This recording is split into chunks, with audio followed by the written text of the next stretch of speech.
The title of my topic is Well Without Colon Cancer.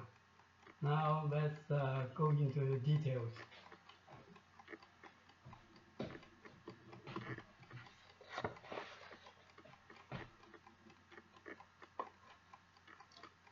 The incidence of lung cancer is decreasing rather rapidly, not so for colon cancer. This is ridiculous and shameful because the Achilles heel of colon cancer is very well known. See below.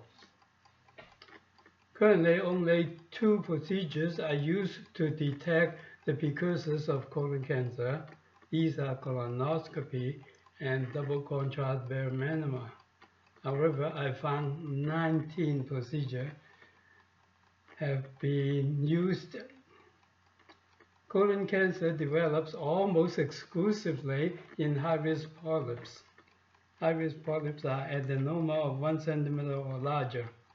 It takes 5 years for an adenoma to form and another 5 years to degenerate into an invasive cancer. Size is a major factor. Cancer in polyps under 1 centimeter is very rare. All we need is to detect and locate all polyps of 1 centimeter or larger. I repeat, all polyps of 1 centimeter or larger. Currently, there are several different ways to resect these polyps and prevent them from metamorphosing into invasive cancer. Procedure number 1 on my list, colonoscopy. A more proper name is optical colonoscopy, or OC. The miss rate of polyp was 28% in a multi-center study in Europe.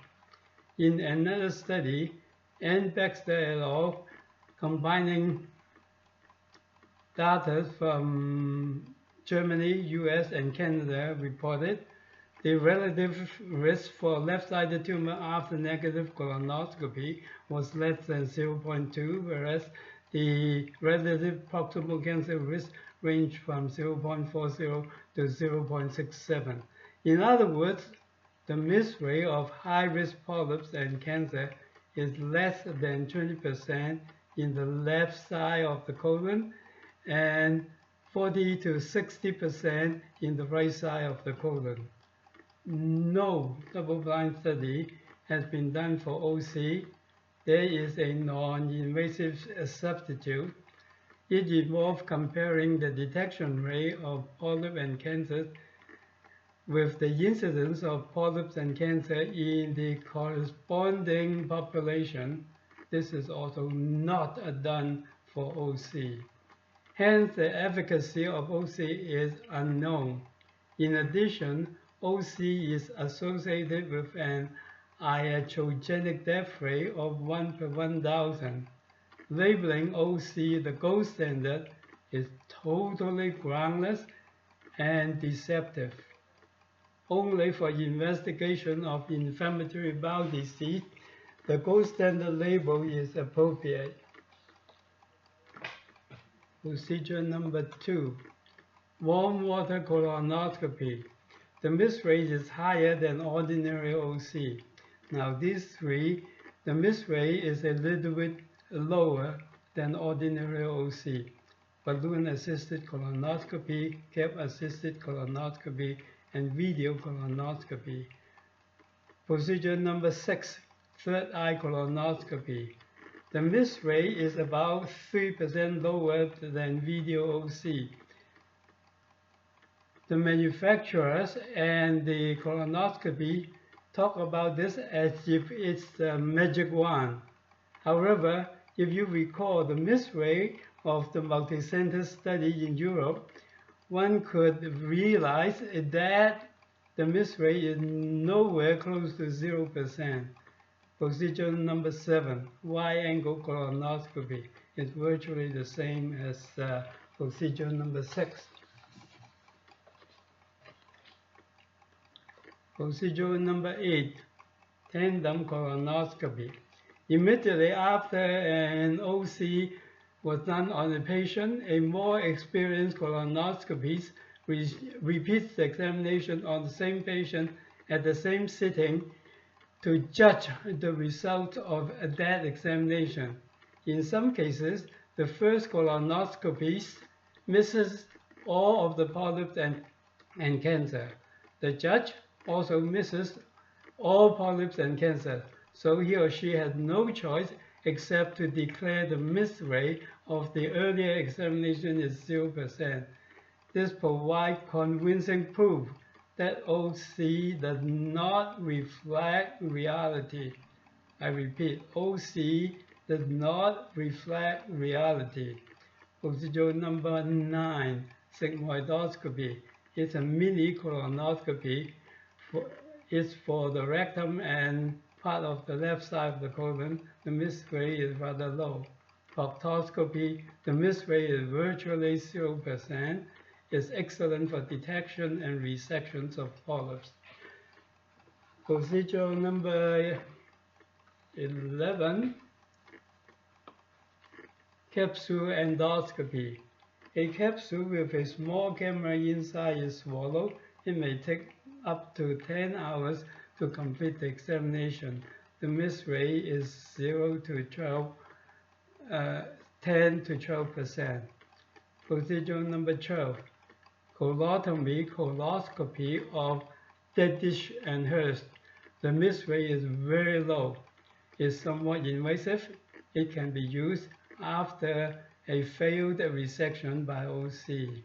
Number 13, MR colonography. It is not readily available. The miss rate is 12% for the brighter lumen variety. The miss rate is 10% for the dark lumen variety. Procedure number 14. PET and MRI. PET stands for positron emission tomography. A particle accelerator is required to do that. Unfortunately, the current cases are not satisfactory. Procedure number 15. CT colonography, or CTC. According to figures published in the Huffington Post by 2 gastroenterologists, 150 cases of cancer will be induced if CTC is used to replace OC for screening.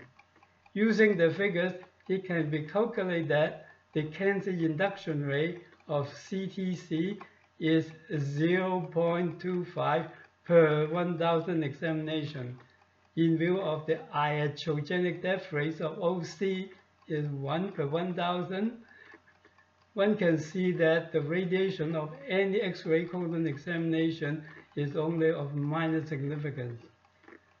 Number 16, single contrast barium enema, SCBE.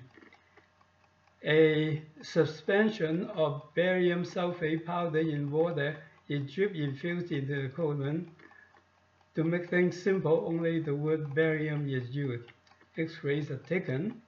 The radiation dose is much lower than CTC. The miss rate of polyp is very high.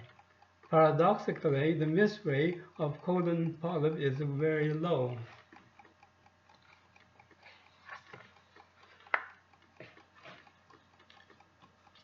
Number 17, double contrast barium enema, DCBE. A small amount of barium, about 250 cc, is first infused into the rectum, then air is introduced. The mucosal surface of the entire colon has to be coated. Polyp shows up as ring-like images. Cancer shows up as irregular or annular masses. The best result is the Marmot technique. The detection rate was 12.5% in over 24,000 patients. The autopsy incidence of polyp and cancer in Malmö, Sweden was also 12.5%. You may recall this is the non-invasive substitute of the double contrast of the double-blind study. The miss rate is 0% or very close to 0%. Unfortunately, the results of the mammo technique had not been reproduced in North America. Procedure number 18. Fluoroscopic barium enema. This is a single contrast barium enema. The authors S.T.V. and H. Carlson of the Mayo Clinic, I repeat, S.T.V. and H. Carlson, use a maneuver they call vigorous palpation. The palpation consists of a deep external manual compression of the barium-filled colon in the profile projection. Polyps originally immersed in and obscured by a large volume of barium were now sitting in a thin layer of barium and could be easily seen. They reported all 29 polyps 1 centimeter or larger were seen on barium enema. I repeat, all 29 polyps were seen. This is the key which makes it possible to have a world without colon cancer. Unfortunately, there was no follow-up studies. So I tried to do one myself. My original paper was titled Modified the Mayo Clinic Technique. Recently, I changed the name to Compression Barium Enema. This is also a single contrast study.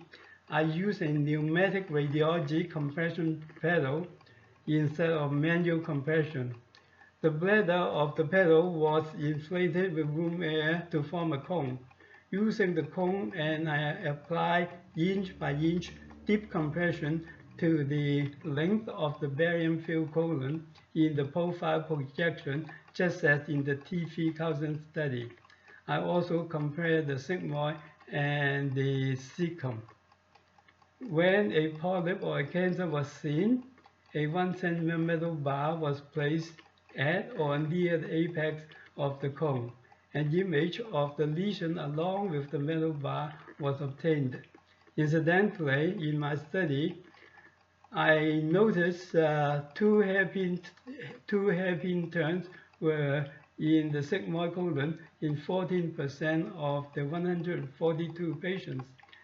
This can account for the decrease in the maneuverability of OC in the proximal colon. I also take 2 double contrast examination of the rectum. The most important thing is all 7 polyps of 1 centimeter or larger were detected. So the crux of the T.V. Carlson study was reproduced.